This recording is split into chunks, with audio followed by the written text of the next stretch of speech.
Hay una brújula que llevo 3 años guardada en un cajón.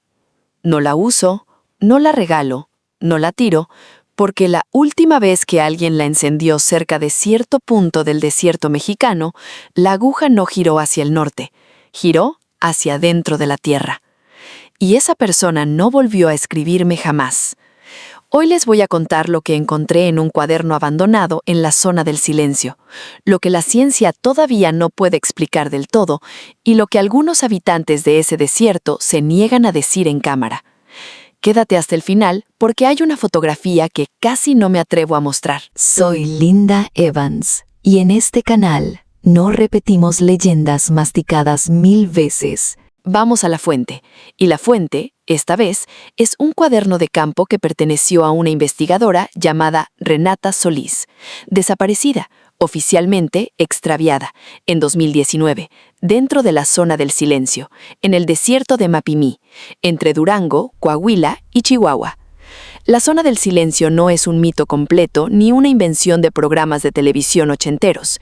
Es un territorio real de casi 300.000 kilómetros cuadrados, protegido oficialmente como reserva de la biosfera desde 1979 para estudiar tortugas del desierto, cactáceas endémicas y fauna que no existe en ningún otro punto del planeta. Eso lo sabe cualquiera que busque 5 minutos en Google.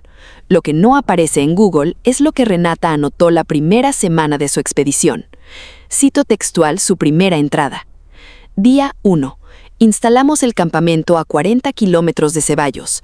Los 3 radios de onda corta que trajimos no sintonizan nada. Ni estática, ni ruido blanco. Silencio absoluto en todas las frecuencias, como si el aire mismo se negara a transmitir. Julián dice que es normal por la geología. Yo no estoy tan segura. Ese silencio que acaban de sentir, ese vacío incómodo de un segundo, es literalmente lo que describe el fenómeno que le da nombre a esta zona.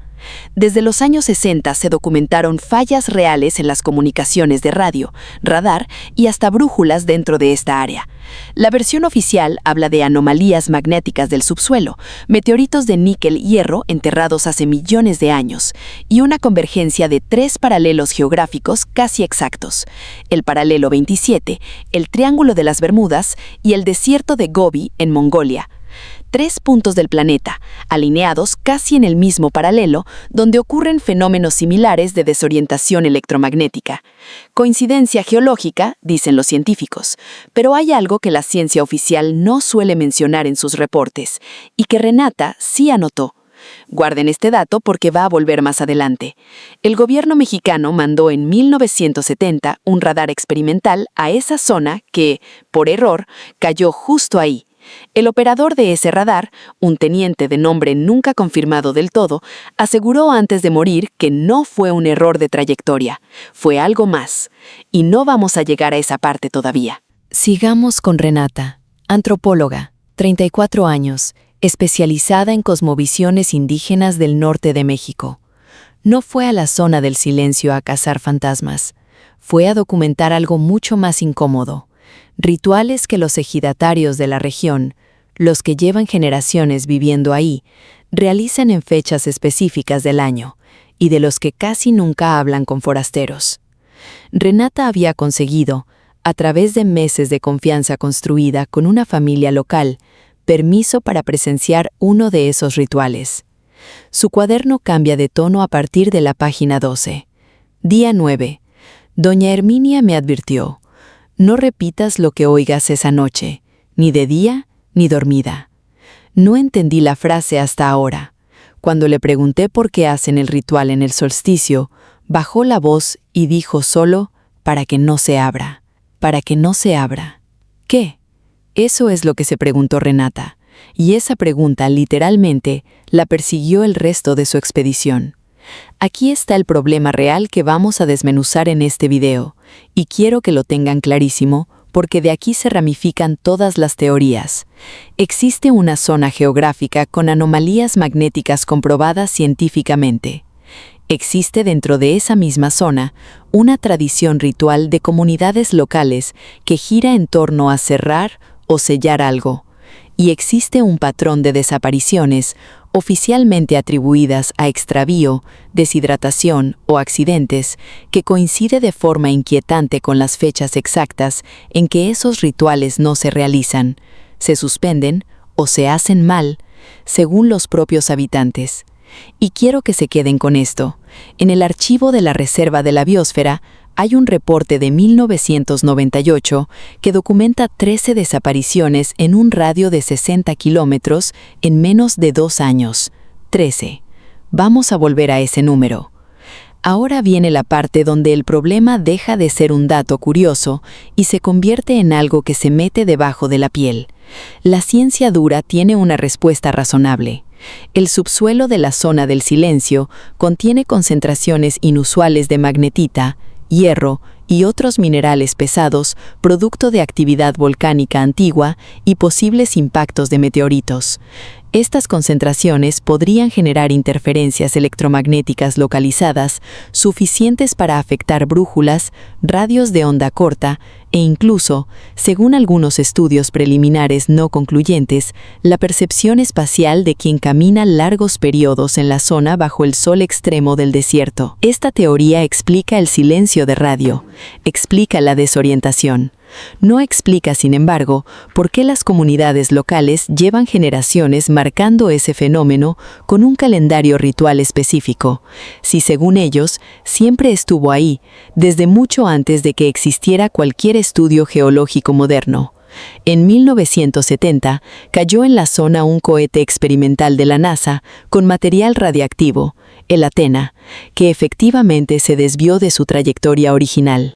Ese incidente real disparó la fama internacional del lugar y atrajo a investigadores, curiosos y, según registros de la época, personal militar mexicano que permaneció en la zona más tiempo del que oficialmente se reportó. Renata había obtenido, a través de un contacto en un archivo regional, copia de un memorando parcialmente ilegible fechado en 1971.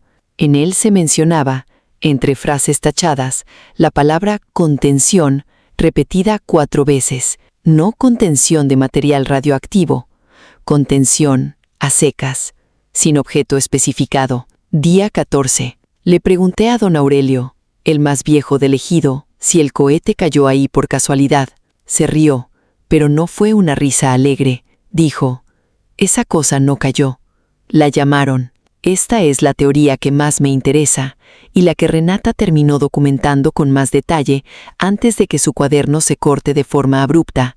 Según los ancianos del ejido, el ritual que realizan cada solsticio no es una celebración, es un mantenimiento, una especie de reparación anual de algo que ellos describen como una costura en el desierto, un punto donde, según sus palabras textuales recogidas por Renata, el mundo se adelgaza. No hablan de dioses, no hablan de extraterrestres, aunque los medios amarillistas de los años 80 se encargaron de vender esa versión hasta el cansancio. Hablan de algo más antiguo que cualquier nombre que le puedan poner, algo que no tiene forma fija, que no tiene rostro y que, insisten, no debe ser nombrado directamente ni de día ni de noche, porque nombrar es una forma de invocar. Y aquí es donde el cuaderno de Renata empieza a cambiar de letra. Literalmente, las últimas 8 páginas tienen una caligrafía distinta, más apretada, con tachones nerviosos. Vamos a leer esa parte, pero antes necesito que entiendan el contexto completo de lo que pasó esa noche del solsticio. Renata consiguió, después de semanas de insistencia respetuosa, que la familia de doña Herminia la dejara presenciar el ritual del solsticio de verano de 2019 con una condición innegociable. No podía grabar audio ni video. Solo podía observar y después escribir. Su cuaderno describe una procesión nocturna de 12 personas caminando en fila hacia un punto específico del desierto que los locales llaman, sin traducción clara al español, el ombligo. No es una duna ni una formación rocosa visible desde lejos. Es, según su descripción, una depresión circular casi perfecta en el terreno, de unos 20 metros de diámetro, donde la vegetación crece en espiral y donde curiosamente coincide con el punto de mayor anomalía magnética registrado por instrumentos científicos en estudios previos de la zona, coincidencia geológica y coincidencia ritual en el mismo punto exacto del mapa. Guarden ese dato. Día 21. Formaron un círculo alrededor de la depresión. No hubo cánticos como esperaba, ni fuego ceremonial grande, solo un murmullo bajo, casi mecánico, repetido en algo que no sonaba a español ni a ninguna lengua indígena que reconozca. Doña Herminia me tomó la mano con fuerza y me dijo al oído: «No lo repitas nunca, ni siquiera para mí. Ese silencio, otra vez. Fíjense que el patrón se repite. Silencio de radio, silencio ritual, silencio impuesto como regla de supervivencia». Empiezo a pensar que en esta historia el silencio no es la ausencia de algo, es la protección contra algo. Renata describe que hacia la mitad del ritual sintió lo que llamó una presión detrás de los ojos, una sensación de vértigo que atribuyó al cansancio y a la deshidratación. Pero después escribió algo que ningún cansancio explica. Día 21. Continuación. Miré mi reloj. Marcaba las 2:14 de la madrugada. El ritual llevaba, según mi cálculo, apenas 40 minutos. Cuando terminó y regresamos al campamento, el amanecer ya estaba sobre nosotros. Mi reloj marcaba las 5:58. No dormí ni parpadeé más de lo normal. Faltan casi 3 horas que no puedo justificar. 3 horas perdidas. Y no es la única persona en la historia documentada de la zona del silencio que reporta algo parecido. Hay al menos 4 testimonios recopilados por investigadores independientes en los últimos 30 años que hablan de saltos de tiempo similares, todos ellos ocurridos en un radio muy cercano a ese mismo punto que los locales llaman el ombligo. Vamos a hablar de esos testimonios en un momento, pero primero quiero que entiendan por qué esto no encaja limpiamente con ninguna de las 3 teorías que les mencioné. La teoría geológica explica interferencia magnética, no explica pérdida de tiempo subjetiva ni consistente entre testigos que no se conocían entre sí. La teoría militar explica secretismo institucional y vigilancia oficial de la zona. No explica por qué comunidades que llevan generaciones ahí, mucho antes de cualquier presencia militar moderna, ya tenían un calendario ritual específico para ese mismo punto geográfico.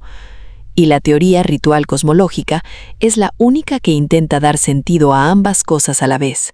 Un punto real, medible, con anomalías físicas comprobadas, que además ha sido tratado durante generaciones como un lugar que necesita mantenimiento activo, como si dejarlo sin atención tuviera consecuencias. Voy a leerles la penúltima entrada completa del cuaderno de Renata, porque después de esto la caligrafía cambia por completo. Día 26. Don Aurelio aceptó hablar más, después de mucha insistencia y respeto de mi parte. Me dijo que el ritual no invoca nada, al contrario, mantiene cerrado algo que ya está ahí, algo que no necesita ser llamado, porque nunca se fue del todo. Dijo palabras textuales: no es que venga de otro lado, es que este lugar nunca terminó de cerrarse desde que el mundo era joven. Le pregunté qué pasaría si dejaran de hacer el ritual un solo año. No respondió. Se levantó y se fue. Este lugar nunca terminó de cerrarse desde que el mundo era joven. Léanlo otra vez si quieren. Pausen el video. Yo lo hice la primera vez que lo transcribí, porque hay algo en esa frase que no suena a mito bonito para asustar niños. Suena a advertencia técnica dicha con las palabras que la única lengua disponible les permitía. Y aquí es donde tengo que contarles por qué Renata dejó de escribir con letra normal. Su última entrada, la número 27, está fechada 2 días después de esa conversación con don Aurelio. Es la última que existe. Después de esa página, el cuaderno tiene hojas arrancadas y las autoridades que finalmente encontraron el campamento abandonado Sin Renata, sin su equipo de expedición, con las carpas intactas y la comida sin tocar, jamás pudieron establecer con certeza qué pasó esas últimas 48 horas.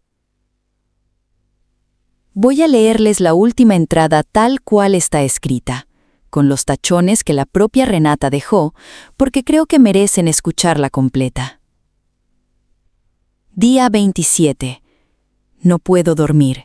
El murmullo del ritual sigue en mi cabeza, pero al revés, como si lo escuchara desde adentro de mis propios oídos.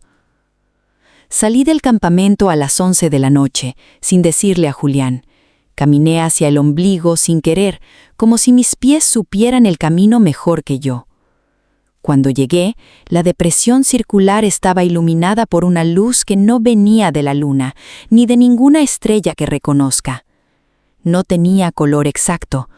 No puedo describirlo mejor porque cada vez que intento poner una palabra encima, la palabra se siente equivocada, como ponerle nombre a algo que no quiere ser nombrado. Solo sé que until, ahí termina. La palabra until repetida 3 veces, cortada a la mitad. En inglés, sin razón aparente, cuando el resto del cuaderno está en español. Los peritos que analizaron la letra confirmaron que fue escrita por la misma mano de Renata, sin señales de que otra persona hubiera intervenido el cuaderno. Julián, su compañero de expedición, fue encontrado 2 días después caminando solo por la carretera hacia Ceballos, deshidratado, desorientado, sin poder explicar cómo llegó hasta ahí. Lo único que repitió, según el reporte médico que la familia compartió años después, fue una frase: «Ella se acercó demasiado a la costura». Ahora bien, ¿cuál es la solución a todo este rompecabezas? No en el sentido de resolver el misterio por completo, porque sería mentirles decir que tengo la respuesta definitiva. Nadie la tiene. Pero sí hay una solución práctica y otra interpretativa, y quiero dárselas las dos. La solución práctica, la que ofrecen los científicos y las autoridades de la Reserva de la Biosfera, es simple. La zona del silencio es un entorno extremo, con temperaturas que superan los 45 grados, deshidratación severa que provoca alucinaciones y desorientación temporal subjetiva, además de anomalías magnéticas reales que afectan instrumentos de navegación. Bajo esas condiciones, es comprensible, dicen, que surjan relatos de percepción alterada del tiempo, presencias y experiencias límite. Esta explicación es razonable, responsable y probablemente cubre un porcentaje real de los casos documentados. Recuerden el dato de las 13 desapariciones de 1998 que les mencioné al inicio. Según los registros oficiales, 11 de esos 13 casos se resolvieron con hallazgo de los cuerpos, atribuidos a insolación y deshidratación. Ese es el porcentaje que la ciencia sí puede explicar. Pero quedan 2 casos sin resolver de ese reporte de 1998, y ahora, en 2026, se suma el de Renata Solís, cuyo caso oficialmente sigue abierto, sin cuerpo, sin rastro, sin explicación satisfactoria para las 3 horas perdidas que ella misma documentó antes siquiera de la noche final. La solución interpretativa, la que yo personalmente encuentro más honesta con toda la evidencia junta, es esta. No necesitamos elegir entre ciencia y ritual como si fueran enemigos. La anomalía magnética es real y medible. El ritual de las comunidades locales es real y documentado por generaciones. Y quizás lo que estas comunidades entendieron, con el único lenguaje disponible para ellas, fue que ciertos puntos del planeta concentran algo que la física todavía no tiene instrumentos para medir del todo. Algo que responde no solo a magnetismo, sino a atención, a presencia, a mantenimiento activo. Llámenlo superstición si quieren, pero superstición con datos de radar reales detrás no es lo mismo que superstición sin nada. Y sobre la fotografía que les prometí al inicio, es la última imagen que se recuperó de la cámara de Julián, tomada esa misma noche sin que él lo recordara después. Muestra la depresión circular, vacía, iluminada por algo que no es luz de luna, y en el borde del encuadre, muy tenue, hay una figura de pie que ni Julián ni Renata pudieron identificar como perteneciente a la expedición. La Reserva de la Biosfera no ha dado explicación oficial sobre esa imagen. Yo tampoco la tengo. Solo la comparto para que ustedes saquen sus propias conclusiones. Si esta historia les dejó con ganas de profundizar de verdad, más allá de leyendas repetidas en redes sociales, les recomiendo un libro que cambió por completo mi forma de investigar este tema. La Zona del Silencio, mito y realidad de un enigma mexicano, del investigador Fernando Ojeda Llanes. Es de los pocos textos que cruzan con seriedad los reportes científicos oficiales de la Reserva de la Biosfera con los testimonios de las comunidades locales, sin caer en el sensacionalismo barato ni en el escepticismo cómodo que descarta todo sin investigar. Lo van a encontrar en librerías especializadas y plataformas digitales. Es una lectura que se las recomiendo con toda honestidad, no por patrocinio, sino porque de verdad me sirvió para entender que este lugar merece más respeto del que la cultura pop le ha dado. La Zona del Silencio sigue ahí. El ritual se sigue haciendo cada solsticio, con o sin cámaras, con o sin turistas, con o sin nosotros mirando. Renata Solís sigue desaparecida. Suscríbete, activa la campana y nos vemos del otro lado del silencio. Gracias por perderte conmigo un rato en el umbral de lo desconocido y acompáñame en la próxima coordenada.